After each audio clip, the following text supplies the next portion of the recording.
이 시간은 민수기 강의 11번째 시간입니다. 오늘은 또 지난주에 계속 이어서 민수기 4장을 본문으로 설교할 것인데 그리스도께 연합된 성도의 충성이라는 제목으로 하나님 말씀을 증거하겠습니다. 하나님께서는 친히 당신의 백성을 선택하시고 그들을 죄에서 구원하시는 분이십니다. 자, 죄인의 구원은 하나부터 열까지 오직 하나님만이 이루시는 것입니다. 죄와 마귀와 이 사망의 권능은 매우 강력하기 때문에 이 죄인은 이 자기 자신을 그 권세에서 구원할 힘이 전혀 없는 것입니다. 그러나 전능하신 하나님께서는 능히 원수의 권세를 굴복시키고 당신께서 구원하시기로 택하신 백성을 구원하실 수가 있습니다. 자, 그런데 이 죄에서의 구원이라고 하는 것은 오직 그 죄의 문제를 해결할 수 있는 구속자를 통해서만 가능한 일입니다. 그 구속자가 하나님의 백성이 지고 있는 모든 죄의 값, 이 죄의 책임을 대신 담당해 줘야 하고 그들을 대신하여서 하나님 앞에 인정받을 만한 의를 이뤄줘야만 구원을 이룰 수가 있는 것입니다. 이러한 구속자는 오직 하나님께로부터만 나올 수 있습니다. 하나님께 지은 죄의 문제는 하나님 당신께서 친히 그 문제의 해결책을 제시하시고 풀어주셔야만 해결될 수가 있는 것입니다. 예, 하나님은 당신의 영원한 아들이신 성자 하나님을 구속주로 예비해 주셨고 그분의 아들, 그분을 이 땅에 보내주셨습니다. 그리고 그 구속자 예수 그리스도는 아버지 하나님의 뜻에 완전히 복종하심으로써 모든 구원의 사역을 완수해 내신 것입니다. 그리스도께서는 하나님의 백성에게서 모든 죄를 가져가서 대신 짊어지셨으며 십자가에서 당신 자신을 희생제물로 내어주셨습니다.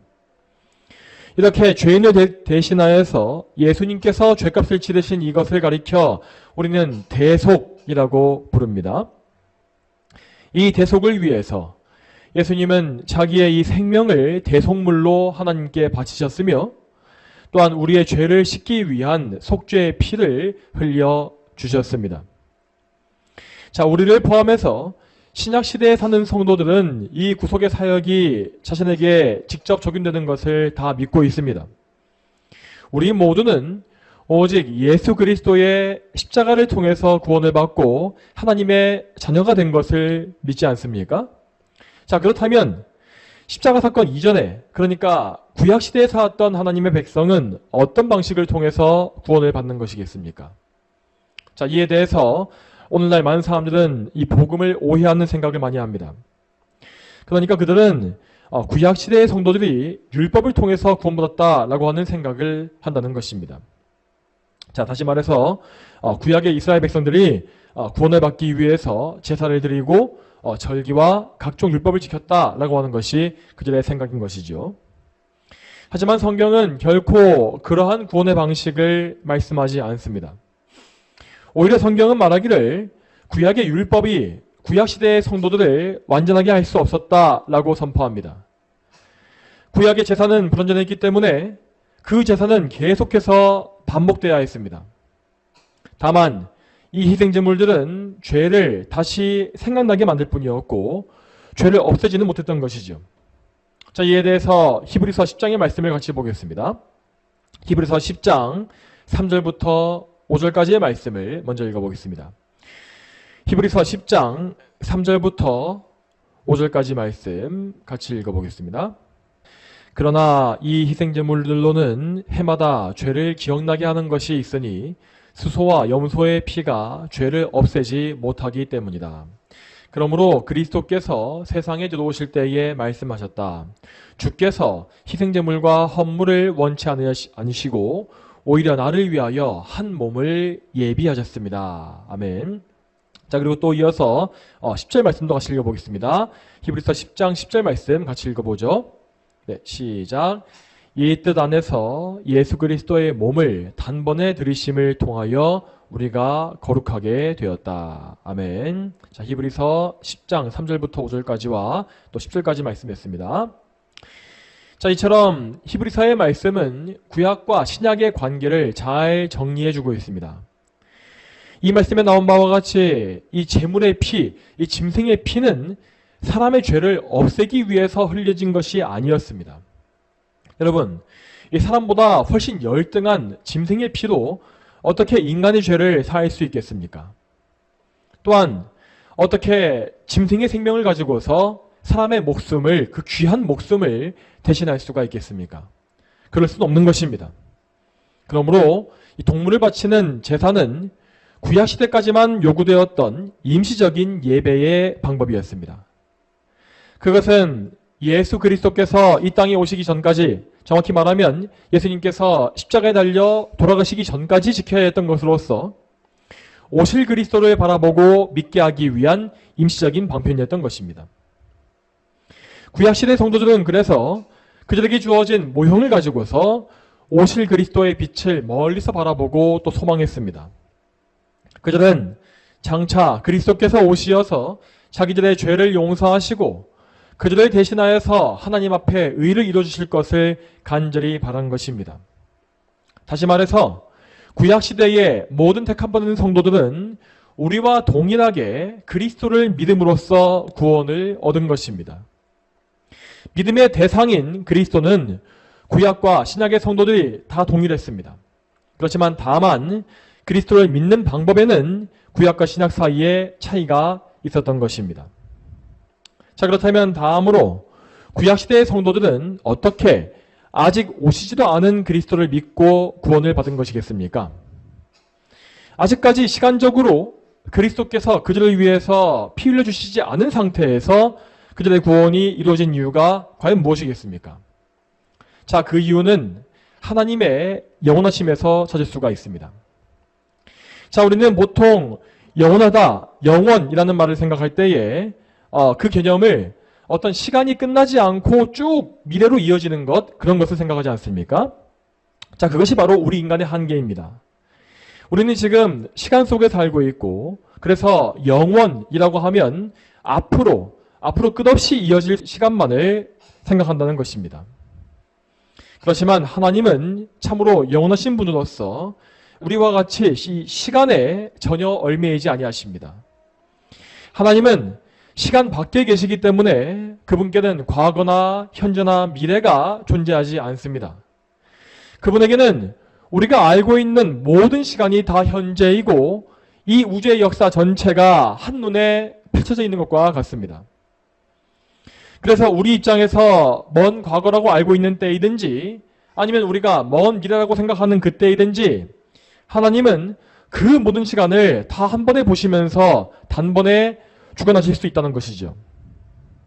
자, 그렇다고 한다면 우리는 구약시대의 성도들이 어떻게 해서 그리스도를 믿고 구원받는지를 알 수가 있을 것입니다. 여러분, 예수님께서는 단지 인간으로서만 십자가에 달리신 것이 아닙니다. 그분은 인간이시면서 동시에 하나님이신 분으로서 십자가에 달려 돌아가신 것이죠. 자, 그렇기 때문에 예수님께서 달리신 그 십자가 공로의 효과는 시간과 관계가 없이 영원한 것입니다. 십자가의 효력은 십자가 사건 그 이후에만 미치는 것이 아니라 그 이전에 과거 모든 사람에게도 동일하게 미칩니다. 따라서 아담과 하와로부터 아벨과 에녹과 노아, 아브라함, 이삭, 야곱, 모세, 다윗과 같은 구약시대의 모든 성도들은 다 그리스도의 십자가 공로로 말미암아서 그들의 구원을 받은 것이죠. 다시 말씀드리지만 구약의 성도들은 복음의 희미한 빛을 통해서 그리스도를 바라보고 구원을 받은 것이라 했습니다. 자, 솔직히 우리의 입장에서 보기에는 도대체 그 당시 사람들이 어떻게 그리스도를 바라보고 생각할 수 있었을까 싶은 것이 사실이지 않습니까? 어떻게 그들은 이 동물을 잡는 제사를 보면서 그 동물의 피를 보면서 그리스도를 알 수 있었겠고 또 어떻게 절기를 지키는 가운데서 예수님을 생각할 수 있었을까라는 의문이 드는 것입니다. 자, 당연히 우리 인간에게는 이것이 불가능합니다. 그렇지만 성령께서는 구약의 그런 희미한 상징과 모형을 통해서도 그 시대의 성도들에게 충분히 믿음을 주실 수 있었습니다. 여러분, 믿음이라는 것은 오직 성령님께서 주시는 선물로서 죄인에게 일방적으로 주어지는 것입니다. 자, 우리 죄인들은 자, 구약과 신약 이 시대의 관계가 없이 모두가 다 캄캄한 어둠 속에 갇혀있기 때문에 사실 복음의 빛이 밝고 어두운 것은 그들에게 별로 상관이 없습니다. 자, 지금과 같이 신구약 성경이 모두 완성되어 있고 그리스도의 이 복음의 빛이 눈부시게 비치고 있는 이런 시대에도 죄인들은 그 빛을 볼 수 있는 능력 자체가 없기 때문에 캄캄한 어둠 속에서 헤매고 있는 것입니다. 당연히 그 죄인들을 그냥 내버려 두게 되면 그 어둠 속에서 평생 방황하다가 영원한 어둠으로 떨어지고 마는 것이죠. 자, 이러한 죄인의 상태는 구약시대에도 똑같았습니다. 구약시대의 죄인들도 지금의 죄인과 똑같이 영적으로 완전히 눈이 멀어 있었고 빛을 볼 수 있는 능력이 전혀 없었습니다. 그렇지만 그 죄인들 중에서 하나님께서 친히 택하신 백성들은 성령님에 의해서 그 시야가 열린 것입니다. 성령께서 그들의 영적 눈을 고쳐주시고 빛을 보게 해주실 때에 그들은 구약시대의 그림자 속에서 희미한 빛을 통해서도 그리스도를 믿을 수 있었고 그리스도를 믿어서 구원에 이른 것입니다. 여러분, 우리는 구약의 모든 말씀을 항상 이러한 관점 가운데서 읽어야 합니다. 만일 우리에게 이러한 복음에 대한 바른 지식이 없다면 우리는 구약 성경을 정말 이상한 방법으로 해석할 수밖에 없습니다. 하나님께서는 구약의 모든 성도들에게도 우리와 똑같이 예수 그리스도의 복음을 제시하셨습니다. 그리고 그 복음은 우리가 지금 모세오경에서 잘 보고 있는 성막과 제사를 비롯한 모든 율법의 교훈을 통해서 그들에게 주어진 것입니다. 자, 이러한 관점에서 지금 민수기 4장에 나와 있는 레위지파의 사람들은 구약시대의 방법으로 하나님을 예배하기 위하여 부름받은 그 당시의 사역자였습니다. 그들은 하나님께서 친히 정해주신 상징과 모형을 통해서 하나님을 예배하였는데 그 구약시대의 예배에는 항상 예수 그리스도를 알게 하고 예수 그리스도를 바라보게 하고 소망하게 하는 영적인 빛이 비치고 있었습니다. 여러분 잘 기억하시기 바랍니다. 하나님께서 구약시대의 성막과 이런 제사를 지극히 거룩하게 여기시는 이유는 그 안에 예수 그리스도의 복음이 들어있었기 때문입니다. 만약 레위지파의 사역자들이 이 성막을 바르게 유지하지 못하여서 성막의 사역이 무질서하게 파괴되어진다면 성막에 포함되어 있는 그리스도의 복음 역시 제대로 드러날 수가 없었습니다. 그래서 하나님은 이 귀한 성막을 지키고 유지하기 위하여서, 더 정확히 얘기하면 그리스도의 복음을 지키기 위하여서 그것을 맡아 전담하고 있는 지파를 따로 뽑으신 것이고, 그 뽑힌 레위 지파를 가문별로 또다시 나누시어서 그들 각 가문이 각각의 정확한 사역을 나누어 맡게끔 하신 것입니다. 이렇게 직무가 정확히 나눠지지 않았다면 그들은 자기의 본성대로 무질서하게 행했거나 아니면 타인에게 자기의 성막의 직무를 미뤘을 것이 분명합니다. 그러므로 하나님은 이 모든 사역을 정확히 이루시기 위하여 사역자들을 한 명 한 명 정확히 지명해서 부르시고 그들에게 명확한 직무를 부여해 주셨습니다. 자, 이렇게 레위인들에게 정확한 직무가 부여된 사건은 오늘 말씀에서도 다시금 반복해서 나오고 있습니다.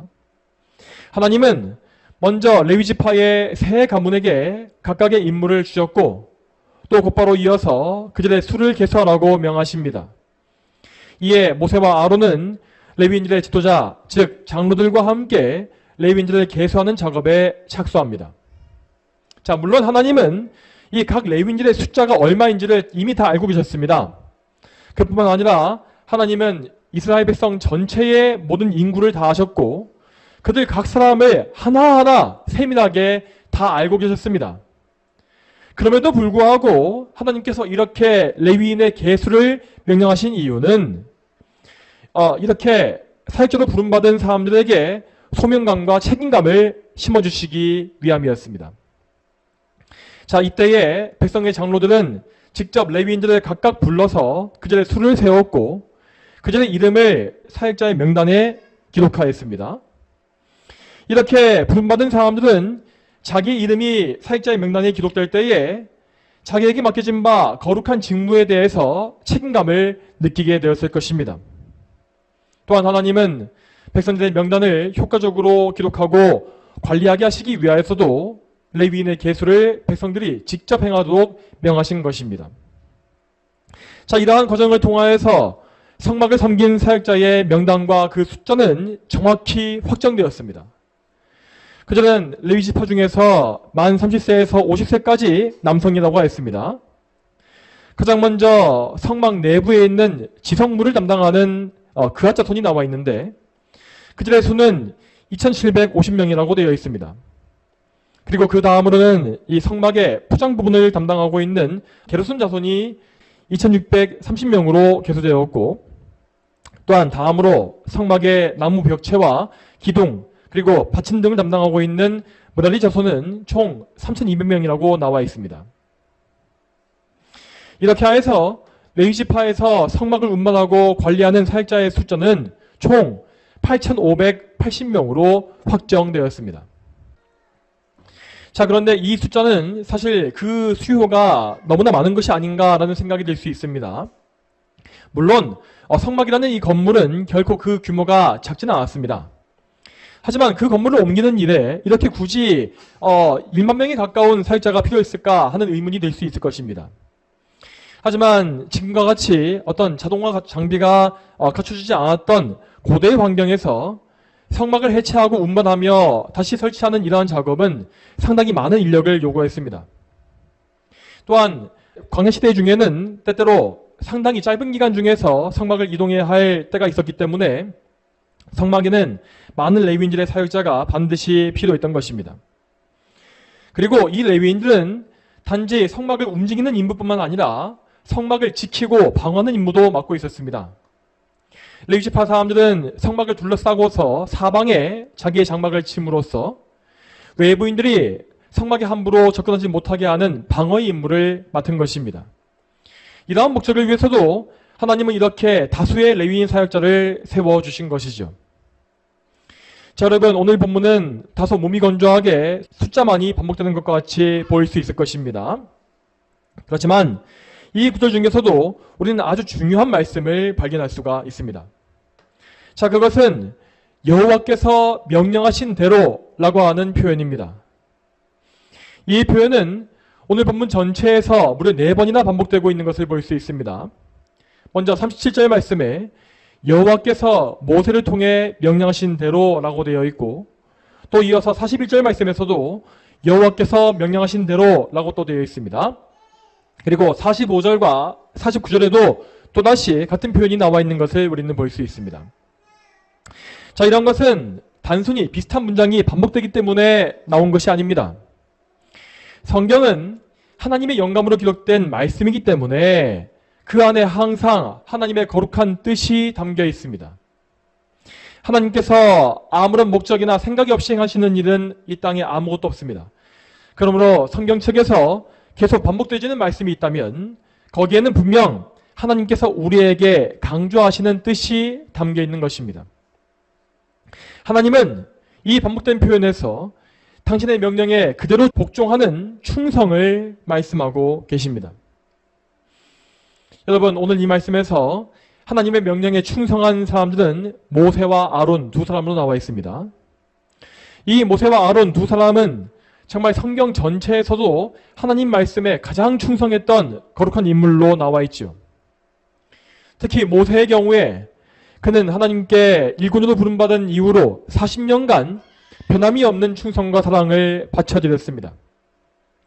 그는 항상 하나님과 이스라엘 백성 사이에 중보자로 서 있었으며 하나님을 섬기고 이스라엘 회중을 섬기는 사역자로 평생을 살았습니다. 심지어 모세는 백성들 때문에 너무나 힘이 들어서 불평을 할 때에도 입으로 범죄하지 않았고 하나님 앞에 나아와서 자기의 어려움을 아르는 자세를 취했습니다. 하나님께서 모세에게 정말 특별한 은총을 부어주셨기 때문에 모세는 그 누구보다 하나님을 가까이 할 수 있는 특권을 얻었죠.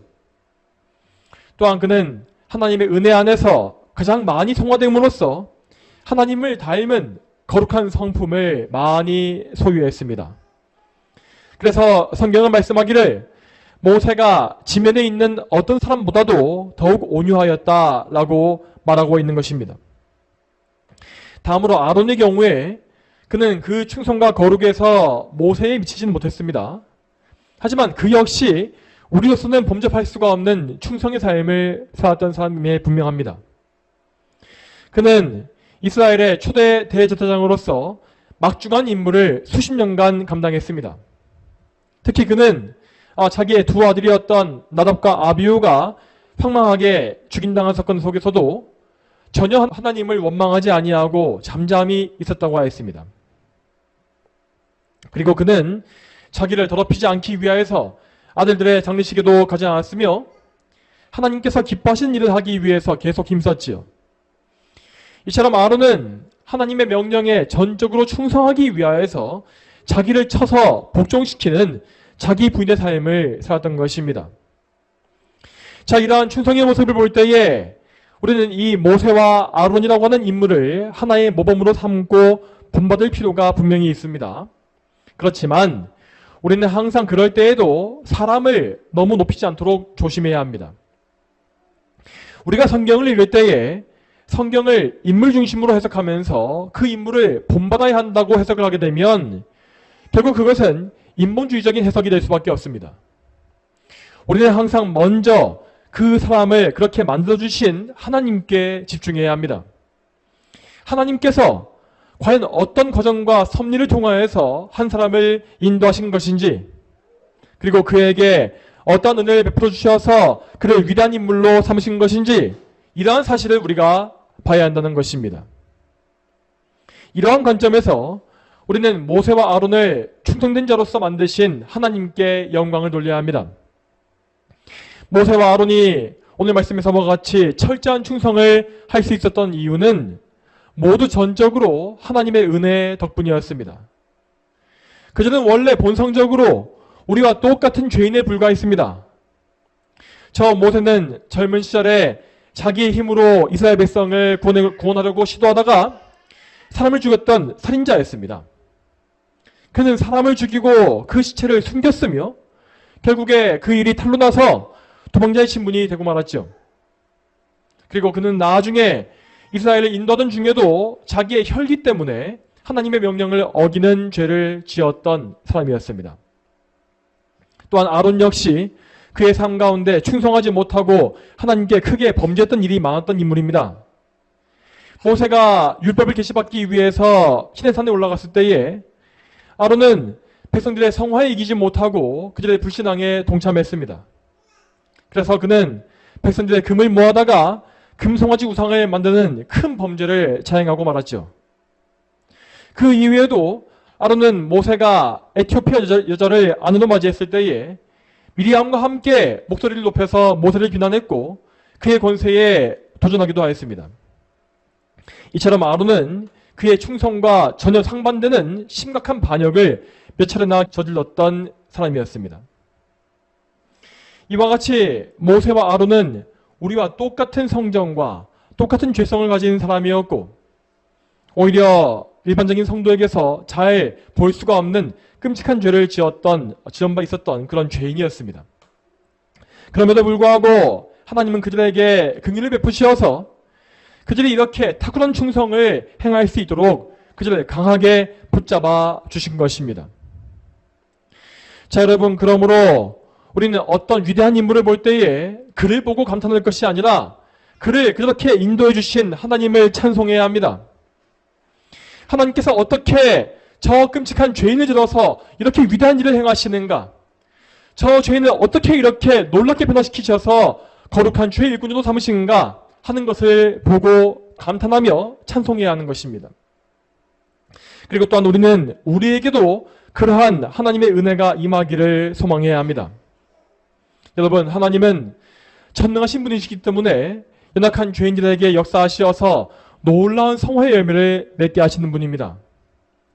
성경에 나와 있는 모든 위대한 인물과 교회사 속의 모든 위인들은 다 하나님의 손에서 만들어진 작품이라고 할 수 있겠습니다.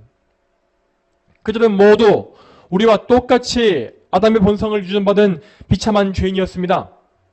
그러나 하나님의 은혜가 그들에게 임했을 때에 그들 중에서는 위대한 설교자와 선교사가 나왔으며 가장 경건하고 열심히 있는 충성된 성도들이 나왔던 것입니다.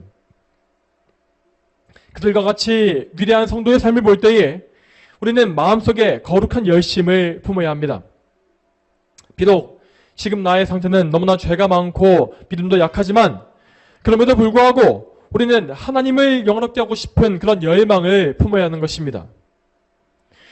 성령으로 거듭난 모든 성도들은 그 인생의 목적이 오직 하나님의 영광에 모아진 사람들입니다. 그들은 삶 속에서 끊임없이 자기의 자랑을 내어버리게 되며 사람을 기쁘게 하지 않고 하나님을 기쁘시게 하는 방향으로 달려가게 되어 있습니다. 이러한 변화는 모두 그들에게 내주하시는 성령님에 의해서 이루어지는 일입니다. 성령님은 성도의 중심을 변화시키셔서 그들이 하나님을 향한 열심과 사랑을 품도록 끊임없이 인도하시고 그들을 이끄시고 다듬어 가시는 분이십니다. 자, 그러므로 우리 성도들은 결단코 현재 자신의 수준에 만족할 수가 없습니다. 나 정도면 충분히 경건한 삶을 살고 있지 않은가 라고 하는 생각은 참된 성도에게는 전혀 어울리는 것이 아닙니다.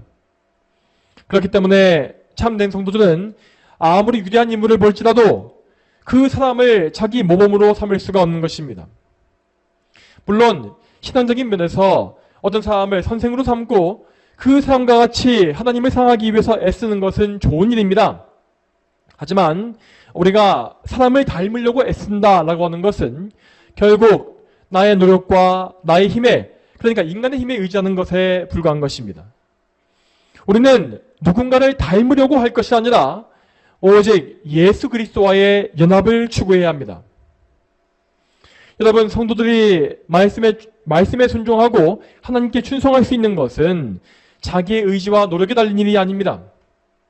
성도는 오직 그리스도와 연합함을 통해서만 자기를 부인하고 하나님께 충성을 다할 수 있게 되는 것입니다. 자, 이에 대해서 로마서의 말씀을 같이 보겠습니다. 로마서 6장 5절부터 7절을 보시기 바랍니다.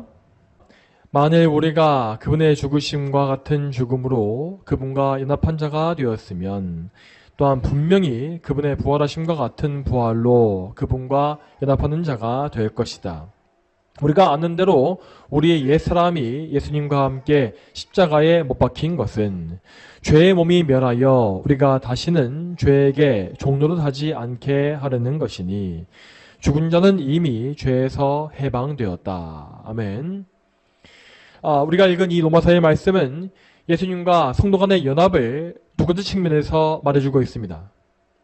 먼저 첫 번째로 우리는 그리스도의 죽으심과 같은 죽음으로 그분께 연합한다라고 했습니다.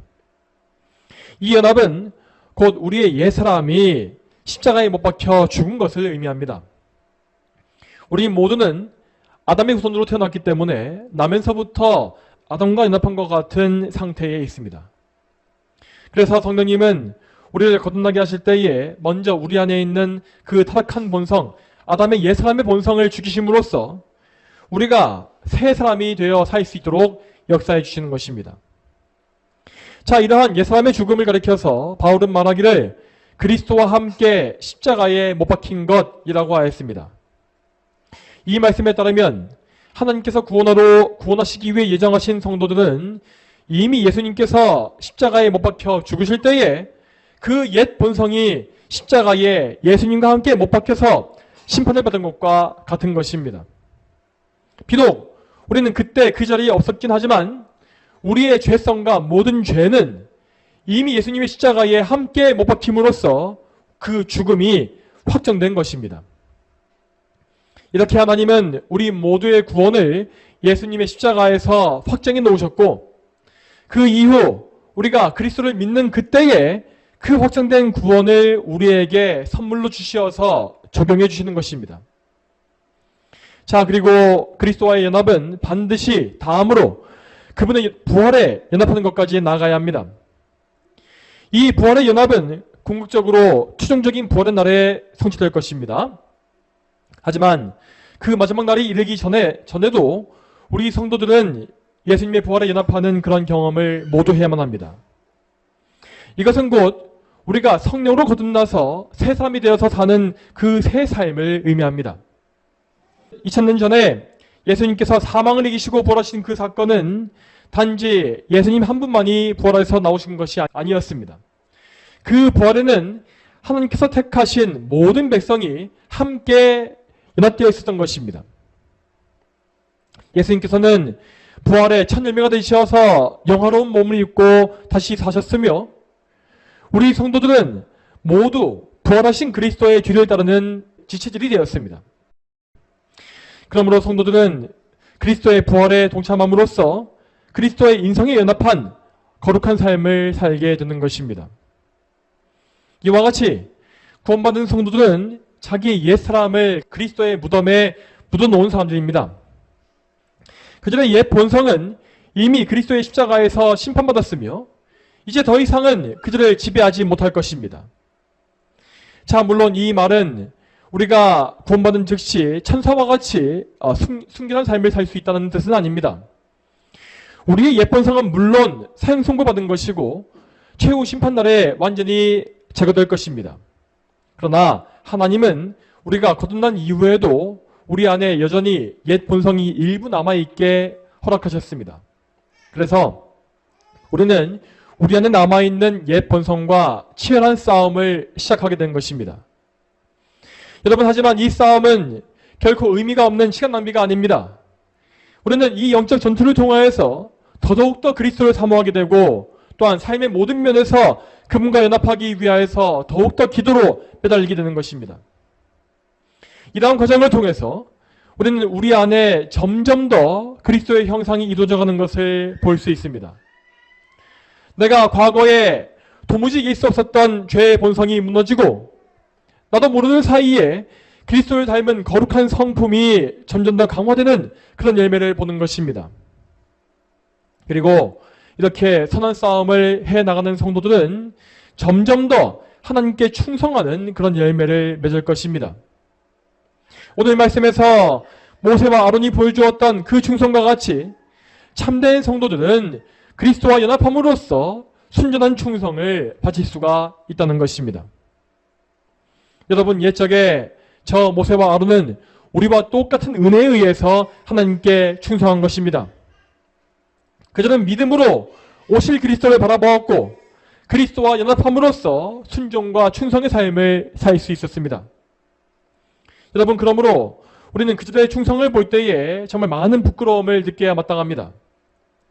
저 모세와 아론은 구약의 희미한 그림자 속에서 멀리 계신 그리스도를 바라보면서 그분을 믿지 않았습니까? 그들이 받은 것은 모두 상징과 모형에 불과했습니다. 그럼에도 불구하고 그들은 참된 믿음으로써 그리스도와 연합하여 이 위대한 충성을 하나님께 다 바친 것입니다. 자, 그렇다면 우리는 어떠해야 하겠습니까? 우리는 이미 완성된 성경을 통해서 복음의 완전한 말씀을 다 들을 수 있습니다. 우리가 받은 선물은 모형이 아니고 복음의 원형입니다.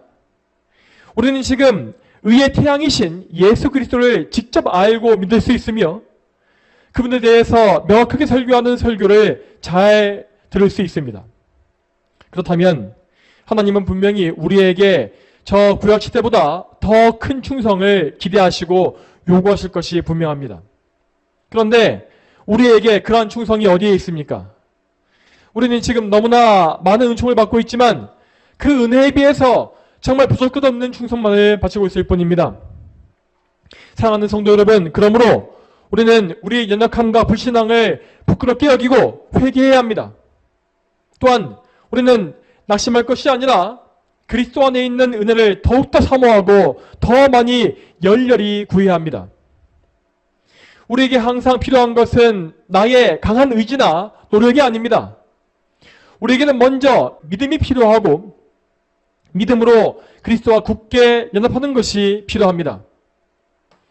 이렇게 우리가 그리스도를 믿고 신뢰할 때에 우리는 그분 안에 있는 보화를 발견할 것이고 그 보화를 얻음으로 인하여 하나님을 기쁘시게 하는 열매를 맺을 수 있을 것입니다.